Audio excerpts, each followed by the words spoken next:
Hi, I'm Susan Chappell. I own Aligned Collective in Squamish, British Columbia. It's a co-working space and a not-for-profit community accelerator where we are trying to resolve the problems of the rural economy by imagining how it is to work together. And I'm here with Nikhil, who is also a co-working space owner. He is the owner of IdeaSpace. Do you want to talk a little bit about your space? Sure. So, hi, I am Nikhil. I have been running experiment with co-working in Mysore since 2015.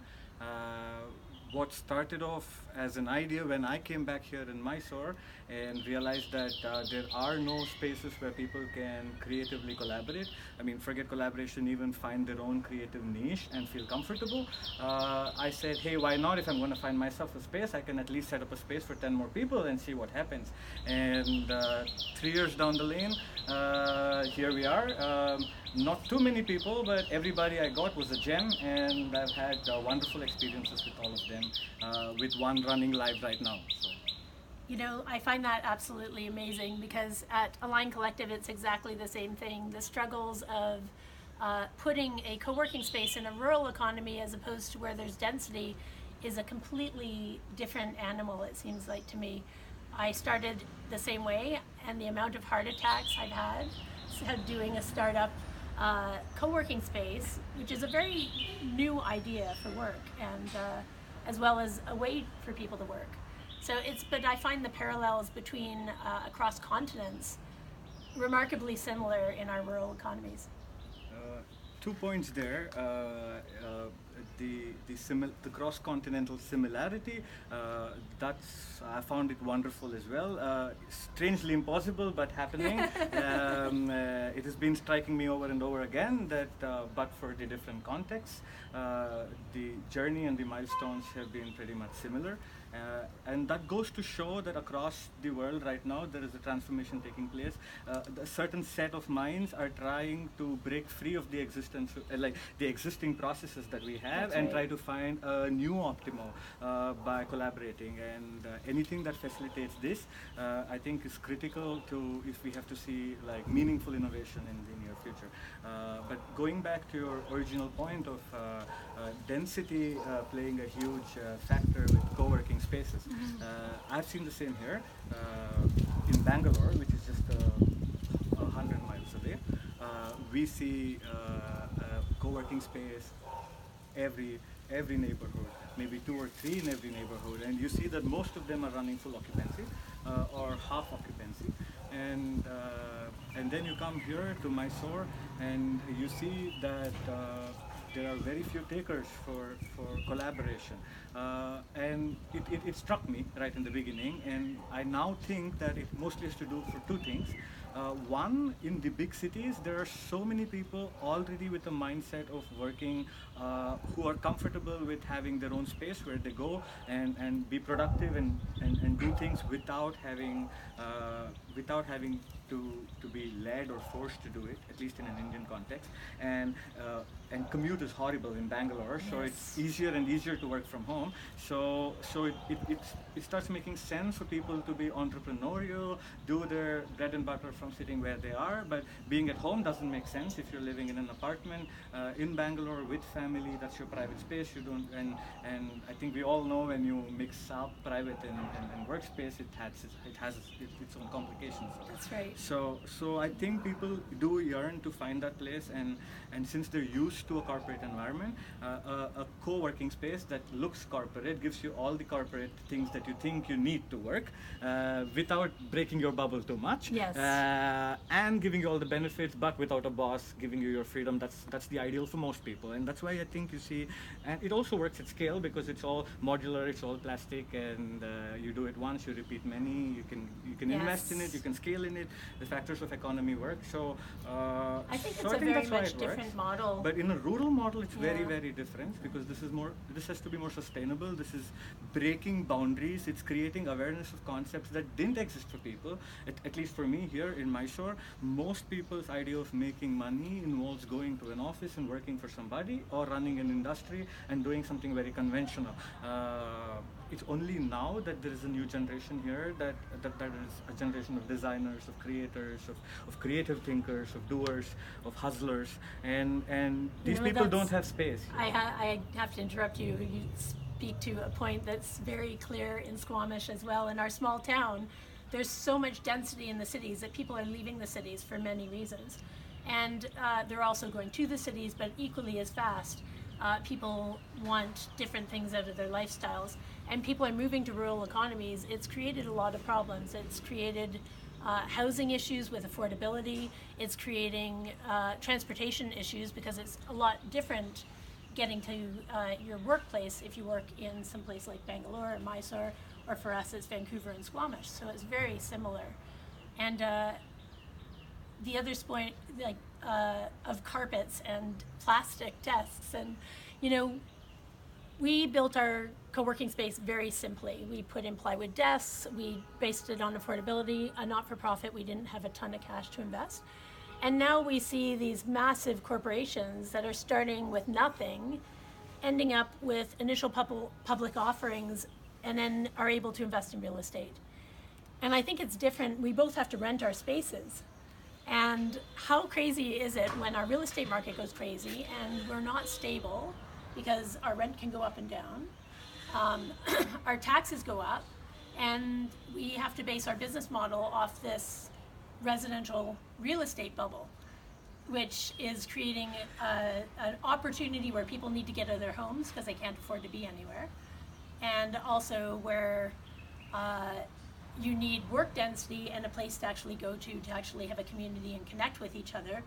And the days of going into an office where you have one industry working in a space is, I think it's at an end now. What do you think about that? That was a bunch of ideas. We're both very excited about being able to collaborate across continents and view that we have very similar ideas. Again, to answer the last part of your question first, I think the days of offices are over, as fact is proving it across first world, third world, all kinds of countries. In Bangalore, in the US, work from home is getting more and more popular, with the companies focusing on the goals and working with people who are able to deliver wherever they are from. Doesn't matter what you're doing, and I think that it's working. It's working Yes. everywhere. But the first part of your question, which is the contrast between the two kinds of co-working spaces that you're beginning to see, one in high density, one in low density, it's very, very interesting. It's what really excites me about this whole space and makes me think about what can we do to channel this energy that is out there, right? And one is go raise your money. It's so scalable, as I was saying earlier. Yes. It's scalable.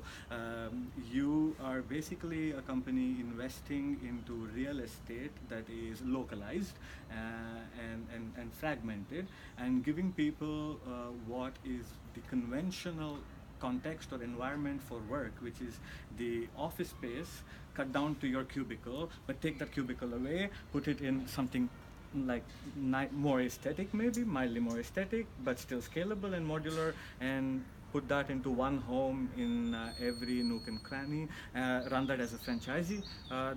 That is one way of scaling it as a business, and that works, I guess. It works because it caters to the market precisely, but to create excellence, to inspire, that's not enough. And I think that's why people like me and you somehow, I think, exist, because the universe, I think we all could do with a little more crazy people doing impossible things. And Yes. for me, this was the same. When you were telling me about like building your own furniture, it was the same. Being in India, choosing to consciously work and earn my money from India makes the PPP between Canada and India is 5, which means that while I could have earned 200,000 USD in Canada for a year of whatever work I would do, I would be earning 40,000 here, because if I manage to land the same opportunity in this country. And that basically means that your spending limits are curtailed in certain ways. And I have been very experimental as an entrepreneur, so I burnt a lot of money. Yes. And when I came in here, I had to work with whatever little I had. So I built. So what you see is a very, very minimal co-working space. I think it's an experiment as to what is the basic minimum that you require to create a space for positive energy, where people can have their own spaces and feel comfortable talking with each other, and while being comfortable with themselves and with their with the aloneness that comes with work. And that I think we need to do, because this might it's not definitely not commercially viable for me in the last 3 years. Interesting. I have mostly been working on my own vision for a sustainable product, and we have been, and since it's a large vision, it requires a lot of seeding for a lot of research and spiking, and we have been running that out of here. So this place has mostly acted as a shelter for that primarily. While we have had a bunch of very, very interesting co-workers, we had, so BlueSpec is a language for writing hardware, custom hardware, and it works out of MIT in the US. They're a 6-member company, I think, and their only Indian person used to work out of here, and do very, very interesting stuff with hardware, and which we found so inspiring as software people, and that kind of synergy was great. But commercially speaking, it paid for like 10% of all expenses that I had. Yeah, it's really difficult thing to actually talk, for a co-working space and a startup, to talk about money and the failures and the anxiety that you get from all the money issues. Trying to have density in your co-working space so that you can pay for the ideation that happens. And in some areas, co-working spaces are now becoming completely government sponsored. The governments have realized that there's benefit in having people working across sectors inside one space, that it creates amazing imaginative things. And with your space, I immediately was struck by the people that were in it. The space, you immediately walk in and think, where am I? What am I? But then you speak to the people, and immediately we were starting new ideas and deciding how to collaborate across countries and what the opportunities were. And it's just amazing interactions. And when you have money problems, because there's so many people, I've traveled across to Boston and all across North America to co-working spaces, and not too many of us are making millions or even making money at all. A lot of us are getting by. A lot of us have had to go to the not-for-profit model so we can apply for grants. But it's just so stressful not having consistent income and being able to pay people living wages while all this is going on. And it's such a new idea. I wonder how it would look if it was government sponsored. And we both had, the other synergy between us is that I'm in politics. In Squamish, I'm on city council, and you just ran a massive campaign for the Farmers Coalition here. Mostly for my business partner on my rural venture. Yes.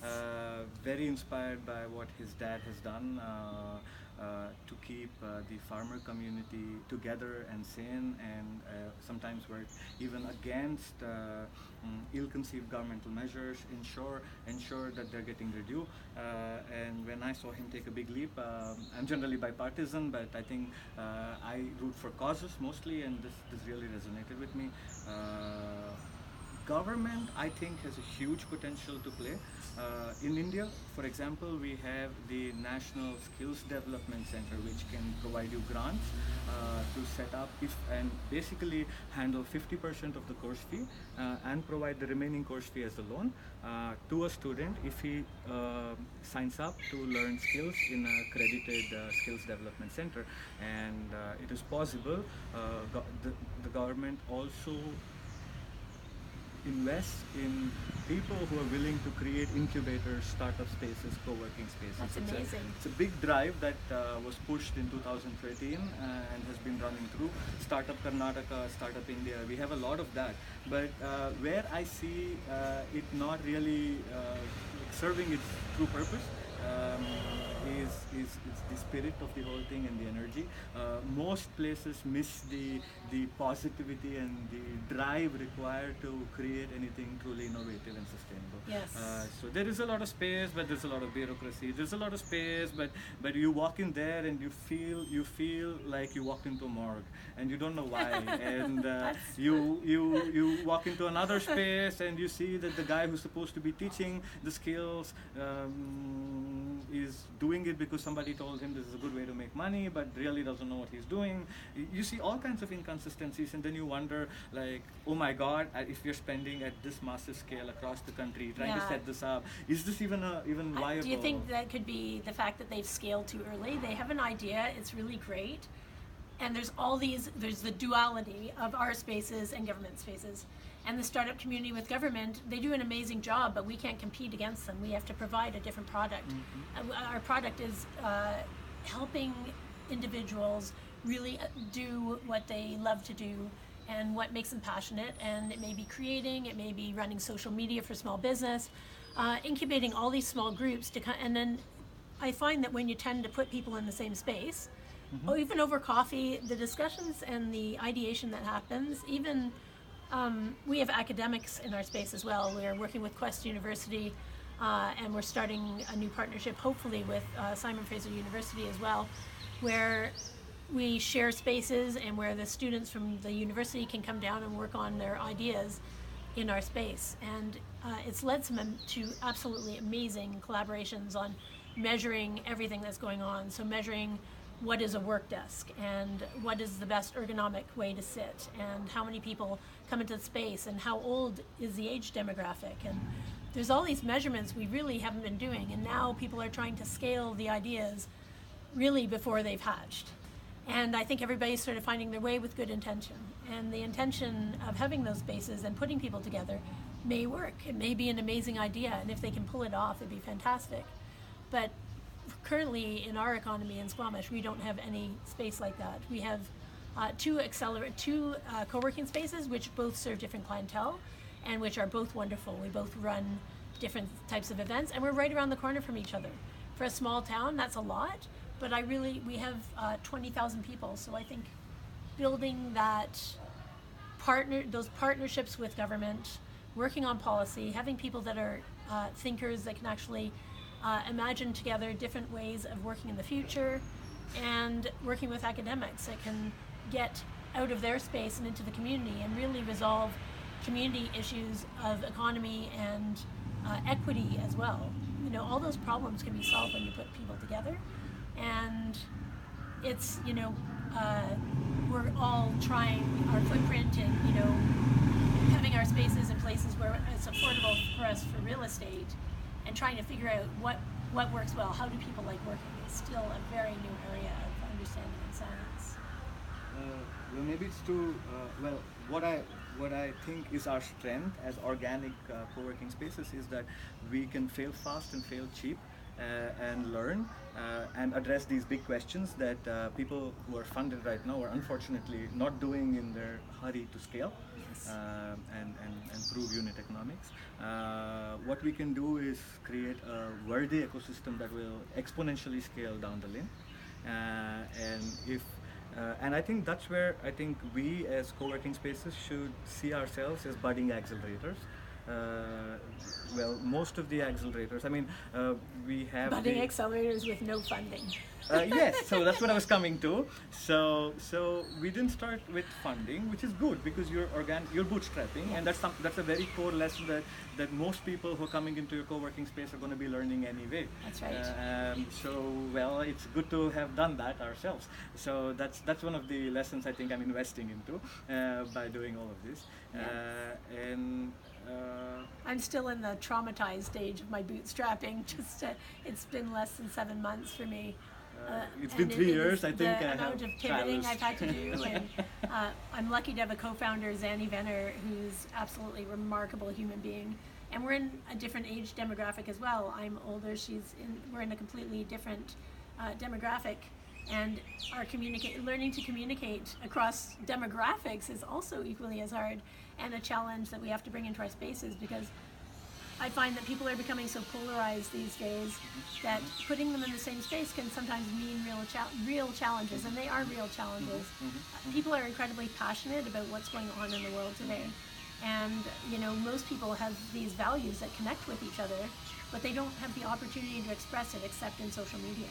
So having these spaces also means that you get to practice getting along with individuals and being curious about their ideas, and having coffee with people that you may not have normally had access to or been able to hang out with.